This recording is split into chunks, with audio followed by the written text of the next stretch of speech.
boy JD. And it's your girl Chelcye. And it's another NoChill session, yo. It's the point in time now that we talking about therapy, talking about wellness. We're talking about mental health. Mental health? Very important. Yo, you know what I'm saying? Because right now, shit crazy. Oh, it is. Shit crazy. We've got a very special guest to talk about it with us. Very special. Welcome, Miss Gerreka, to the NoChill session. Professional. Thank you. There you go. Thank you. Beautiful Thank red. You. There you go. Thank you. Thank you. So, it's a lot going on in the world. And it's a huge wave talking about mental health. But before we even dive into that, I want you to tell the people a little bit about yourself. Okay. Where you're originally from, where'd you go to school, and how you got into the mental health field. Okay. So I'm Gerreka, or GiGi, as a lot of people call me. I am from Irving, Texas, which is by way of Dallas. The outskirts of Dallas is where the Cowboys Stadium used to be before it moved to Arlington. And yes, I'm a Cowboys fan. Just in case you guys were wondering. So I went to Clark, Atlanta for undergrad. Yes, HBCU. We just had one that was in here. That's what we do. Okay. And then I went to Pepperdine for my master's for clinical psychology. Okay. So I'm a marriage and family therapist. And the reason why I got into it is my dad passed away, and that was my best friend. And I realized how the family was breaking down. I realized how people were falling apart and nobody was going to therapy because it was taboo. They're like, no, why would I talk to a stranger about my problems? Or I'm not crazy. Why would I do that? And I just saw that it was a lack of representation, and it was a lack of normalizing, prioritizing your mental health. And so I figured everybody comes to me and talks to me, strangers, it doesn't matter where I am, the Uber driver, they talk to me anyways. So I decided, why not get paid for it? And so that's why I went. I only applied to one school, and from there I've been doing therapy ever since. Look at that. Yeah. Okay, so let's tap back into what you were saying. What are the requirements? Because in the Black community, as a Black man, I know there's a stereotype of I either have to be crazy or why would I talk to a stranger? How do we dispel these myths in our community? I think by normalizing it. A lot of people go to therapy, but they don't necessarily tell their friends that they're going to therapy. And you don't have to if you're not comfortable. But I think that that's when it becomes normalized, when you're like, oh, I got an appointment with my therapist tomorrow at 8 a.m. And you're like, oh, okay. And think of it more as a maintaining for your mental health versus there has to be something wrong with you. If you go to the doctor, if your knee hurts, right? You go to the doctor, right? You just I just want to get it checked out. So it's nothing to just set up an appointment just to make sure that your mental stability is where it needs to be. I agree. I went to therapy up on the heels of my divorce, and it was really forced upon me. It was you need to go here. I was trying to it was in the Navy, trying to get out of work. And I was like, if I go to these therapy sessions, then I ain't got to go to work. So I was like, this is perfect. And it really was so beneficial to my life just to have, and it was at that time, because this was late 2000s, but it was to have this woman validate that all the things that I was going through and had been through, she was like, you have been through a lot. Especially as Black women, as Black people, we're so accustomed to just dealing with stuff. And just holding it in. Just holding it in. That's it. Yeah. And keep push through. There's no time to whine. There's no time to take off. And so her validating me really meant a lot. I was just like, wow. It's okay to say, I'm dealing with a lot. I need a moment. I need some time and not feel selfish. I was a new mother with a 1-year-old. It was a lot going on. Right. So I think normalizing, sharing our experiences will make a difference. Yeah. And not only that, but I always say that I feel like every Black person needs a therapist. Yeah. We're very resilient. Trauma becomes normalized. And so we go through things and we think we're okay, but it affects our bodies. And then that's when we have all these health issues and things, that goes on. You better tell them. And then for Black women, we hold a lot in our womb. Yeah. And so you see yes, it's part diet, but you see fibroids, endometriosis. That's a lot of things that causes. Use them words, girl. They about to be looking up in the dictionary. It's sometimes the stress, and so you never know how stress affects your body in different ways. But as a Black person, you go through racism, you go through different challenges just in everyday life. And then sometimes you go to work and you get passed over time and time again, and those feelings of inadequacy, even though you know you qualified, but your counterpart that may not look like you may get the position, and what does that do to your self-esteem? So we have all these challenges, and we never really sit down and talk to someone about it. But why not? You know, you can just talk to someone that's not biased, because your girlfriend or your homeboy, he might be biased. Yes. You know, he might tell you information based upon what they want you to do, but not really what's best for you. Very true. Okay, we all on the same page. Very true. Yes, we are. Because I feel like telling your homegirl or your homeboy, did you go to school?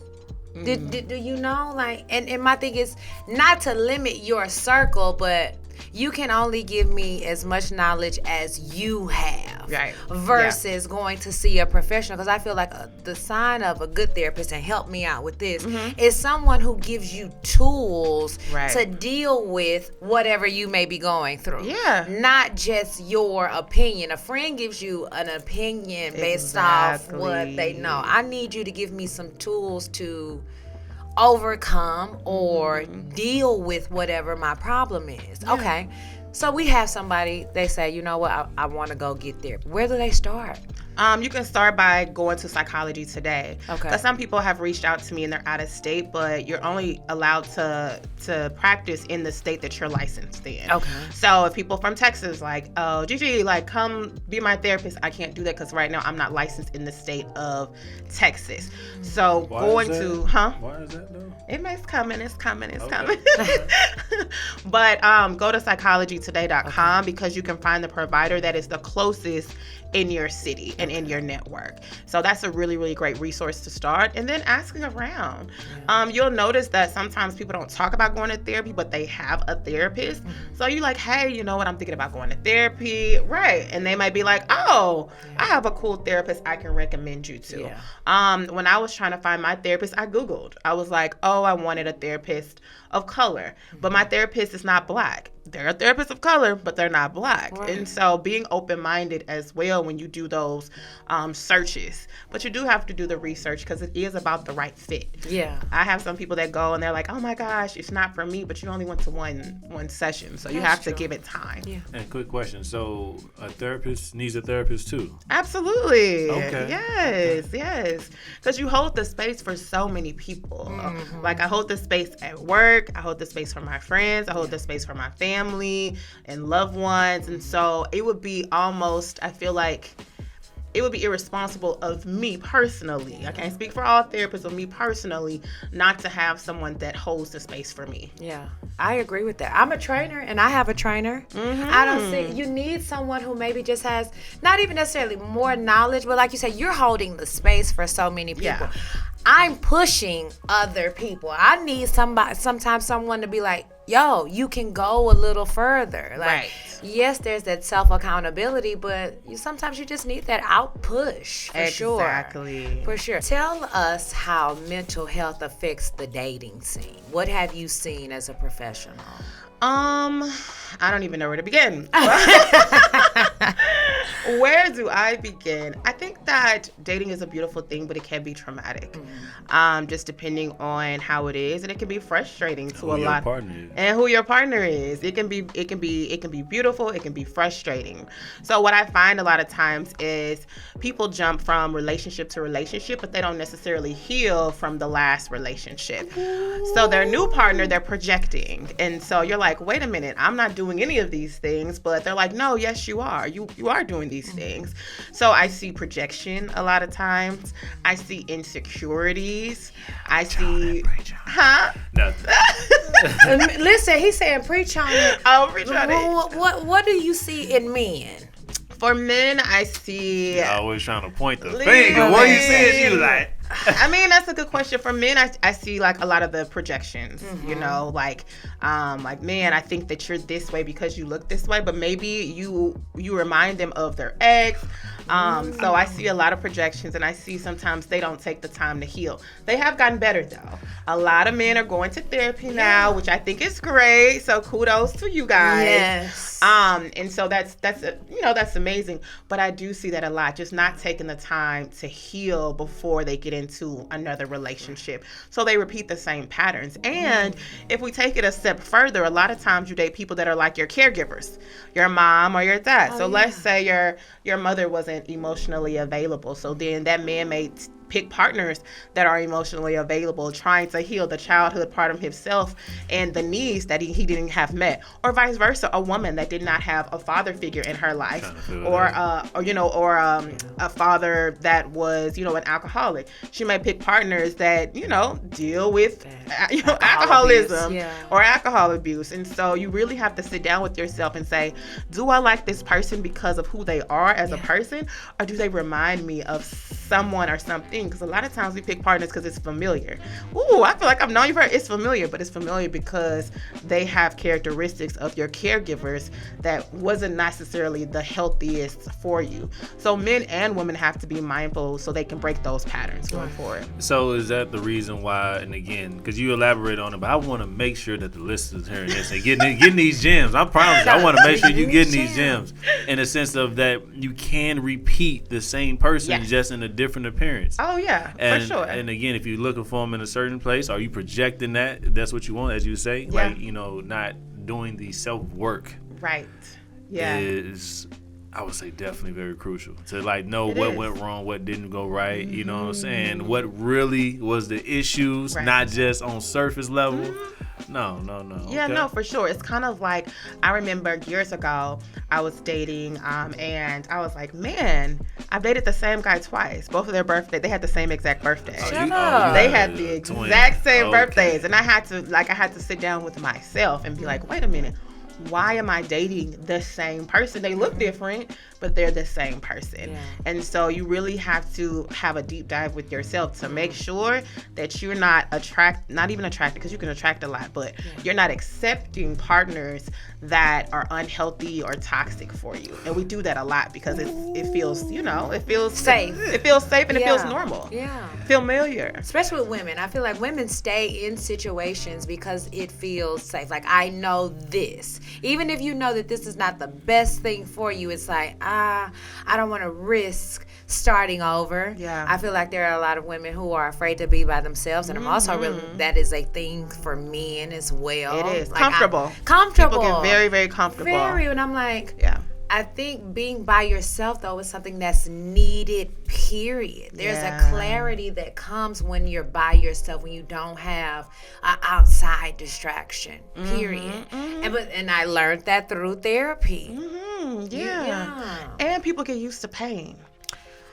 No. Now elaborate that. Girl, hey, gems getting dropped around here. There you go. Yeah, people get used to pain. So it's like, if you're used to being hurt in your relationships, if you're used to being treated a certain way, once you get with a partner that treats you well, it's almost like there's a part of you that feels like you don't deserve it. So people self-sabotage.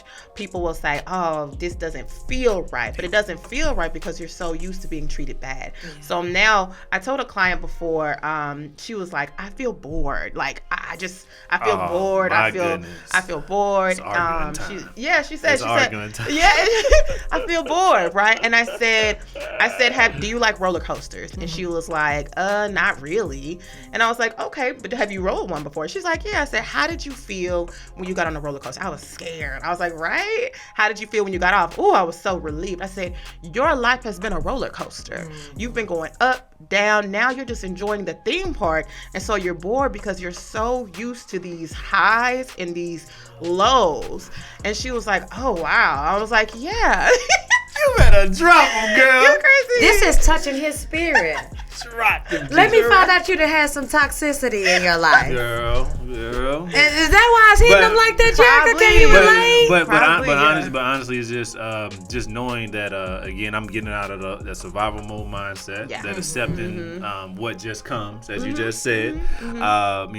Honestly, as again, she even know I used to be very picky, you know what I mean? So legit filling people out. knowing who they are as a person. You know what I mean? Because I know where I used to be, and I know I used to go from 0 to 100 real quick, and I took that away. I don't need to do that no more. That's we don't need to do that no more. You know, and I done seen that. I done seen people cars get busted, people blow bleach on the car, and then we seen on the internet, shawty blew up somebody's car, almost blew her face off. You know what I mean? And so all that negative and toxic energy, all that is again the book, The 4 Agreements. A lot of times that is people projecting whatever it is that they going through onto somebody else. Yep. Yeah. Oh my goodness. Yeah, it's true. Yeah. It's true. And one thing I told her is just to enjoy the theme park. You know, people sometimes are uncomfortable with peace. You know, they uncomfortable with it. And you have to be comfortable with peace, and you have to be comfortable putting yourself first. There you go. And that's hard for a lot of people because they're so used to being in a state of survival, as you will, trying to hold on to a relationship that they really shouldn't be holding on to, just to say, like you were saying, Chelsea, they have someone. Yeah. But what does that do to you? You know, physically, and what does it do to you mentally? Like what you brought up, what it does to you.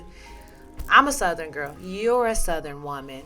We see our parents, aunties, uncles, friends who have physical issues, and I've really never thought of how it's also attached to the trauma. Oh, yeah. To the things that they've had to go through. Like my mother is a person who can remember to this day having to go through the back of her grandmother's employer's house because it was a white woman and was not allowed to come through the front. Imagine being raised in that. She can still, and mind you, my mom's like in her late 60s, but really remembering as a child that I'm not good enough to come through the front. I gotta go through the back. Yeah.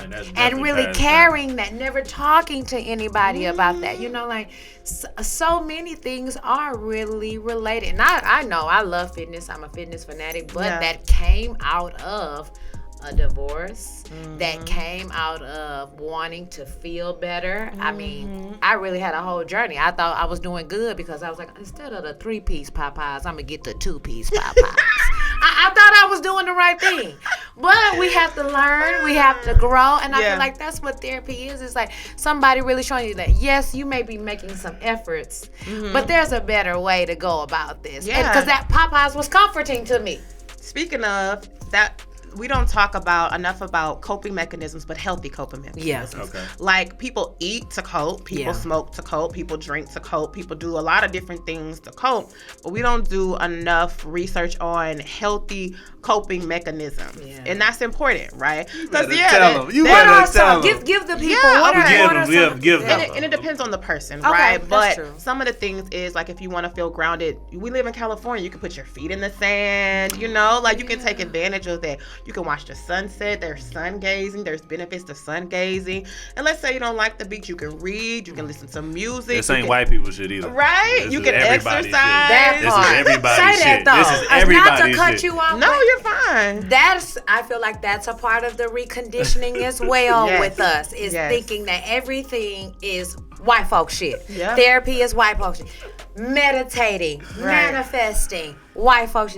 First of all these things came, and this is just my personal opinion, from Egypt, which is us. There's a yoga on the walls of the pyramid. That is us. That is not white people shit. It's not, though. They sure took it, though. They sure enough took it. They got it. They took it. Monetized it, but that's us getting back to us and understanding our power. I told her, like, meditating, can that be a positive that was coping? going to be actually my next one. Meditating and praying. Like I tell people, especially that are very into the church, because they're like, okay, you can still pray about it, but you can also talk to someone about it as well. Like you can do both. You don't have to do one without the other. So prayer, meditating is good. You mentioned yoga. That's awesome. Fitness. I love Zumba. That's good. And I also love traveling. It is a very expensive coping mechanism for me, but sometimes I just like to get away. Act your wage, though. Act your wage. Don't go into debt now, because Gerreka didn't say go travel. Act your wage. Yes. Do it and it can be a day trip. You know what I mean? It doesn't have to be, you don't have to go across the world. You can just do a day trip. But those are some things. And then figuring out what works best for you. Some people just like relaxing baths with candles. Oh yeah. Oh, Yeah. I do love that. I'm grown now. I that. fuck with that too. I'm grown. Or you can have a nice hot shower with some eucalyptus like leaves, and then it'll be a whole little spa. So do what works for you, but find your own coping mechanisms that work for you. I like that. Okay. Gerreka, what's something as we wrap up here that you would tell your younger self with all the knowledge that you have now, self-work that you've done? Yeah. What's something you would tell younger Gerreka? What's something that I would tell me? I guess to listen to my gut feeling, because sometimes we know what we're supposed to do, but we don't do it. Yeah. That's like, you somebody find you dating, you be like, man, I know she ain't good for me. But it feel good. Okay. or he's not any good, and you do it anyway. It's because of whatever the case may be. So I would tell myself to listen to your gut feeling or intuition or whatever you call it, because everybody calls it something different. And I also would tell people to put yourself first. So we make so many accommodations for other people, and it's like, I want to sacrifice for this person. But no, what do you want? Like, sit down and decide, what do you want? Not just in relationships, but in career. What do you want? Even in friendships, some friends be kind of trifling. What do you want? You know what I mean? And then and prioritize your mental health. So I'm very cognizant of now what I watch. When I was younger, I was watching a lot of things. What you feed yourself, what you feed yourself, that definitely affects your mental health. Watching those senseless killings over and over and over again, that does something to you internally. So I'm really, really mindful of that, of what I watch. Your ears and eyes are gates. Yes. There it goes. I'm trying to teach my son that right now. Like, yes, you can play the game, but so much of that after a while, it's too much. Yeah. It's just too much. Yeah. You have to be mindful. That hit you. That hit for sure. Yeah. Tell the people where they can find you. Instagram, what are your social media platforms? Okay, you can find me at Hey Miss Gilliam, or My Therapist is Dope. So I have 2 pages. Okay, and they both have a different vibe, but I'd love for everyone to follow both. And then one more thing, because it just hit my brain. What would you tell young people, especially now with the social media age right now? What would you tell them? For those who watching, because again, they scrolling through everything, so they're gonna come across this. Yes. What would you tell them young folks? I would tell them to be mindful of their intake. I know I can get wrapped up with it, so I had to set time limits on my phone just to make sure that I'm not spending too much time consumed, because social media can take you from highs and lows. You see like a really beautiful post, you're like, oh, but then that very next post can be somebody getting shot, and you're like, oh my God. So can you imagine what that's doing to your psyche? It's going up and down, like up that roller and coaster you were talking and about. then sometimes if you're not where you want to be in life, which is a lot of people, you see something online and you're like, oh, I want that. And then if you're spiritual, the scripture comparison is the thief of joy, and so it hits you differently, and so be mindful to just log off when you need to, deplug when you need to. I'm almost at the time where I'm like, I do a social media break every year, and people will reach out to me via email and things, and they're like, where are you? And that's just my time. So you have to take that time away so that you can like reset. So any kids that are like listening, or even adults, make sure you take that time to like take a break so that you can reset, so that you're not so consumed with comparing your life to something that you see online. And let's just be honest, what you see online is the highlight reel. We don't know what's going on behind that picture or that video. So we just have to be mindful of that. That's it. That's all social media is great. When you post your gas bill and your water bill, that's when I know it's real. Okay. Because and my thing is too, in the age of all of this, what is it, on Tinder Swindler, on Netflix, people are making up lives. How do I even know that what you're posting is true? And then now you sitting somewhere feeling bad that you don't have what you think somebody else has. Yeah, exactly. Some people, big perp. Yeah, posting so many beautiful things, be sitting at home depressed. Okay? Miserable. And sad. So just never make sure that you compare your life to other people. I know it's like easy to do, but just be mindful of it. Thank you so much, Gerreka, Of for taking the time to course. come in and share these jewels with us, to share these jewels with the people so that we can continue to advocate for mental health, for overall wellness in our community and communities of people of color, period. We really, really appreciate Thank you for having me. Thank you guys for having me. It's been your boy, JD. And it's your girl, Chelcye. Hey, yo, it's been a no-chill session. Blessings. Shout out to my girl, Gerreka, right there. Thank you. You know what I'm saying? The red Delta, you know what I'm saying? Turn up, turn Ah, up. throw it up Blessings, then. blessings. Deuces.